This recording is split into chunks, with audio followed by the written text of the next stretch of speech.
ఇంకా మరి ఎందుకు చేసుకోవాలి sir biryani?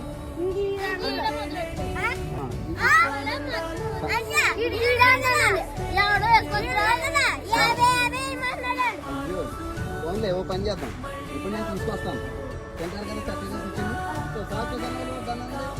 Very good very good. మొత్తానికి మా గోదావరి బిర్యానీ పార్టీ కోసం నేను మా తమ్ముడు కలిసి అమలాపురం ఉన్న గణపతి రెస్టారెంట్కి అయితే వచ్చామండి.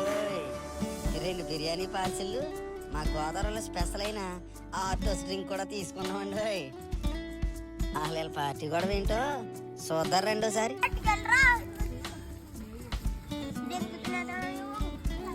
అందరూ ఎక్కువ తినాలి, ఓకేనా? ఫుల్గా తినాలి, ఓకేనా? డన్ అన్న వాళ్ళు ఎలా ఉన్నా? డన్ అనండి ఒకసారి. Very good.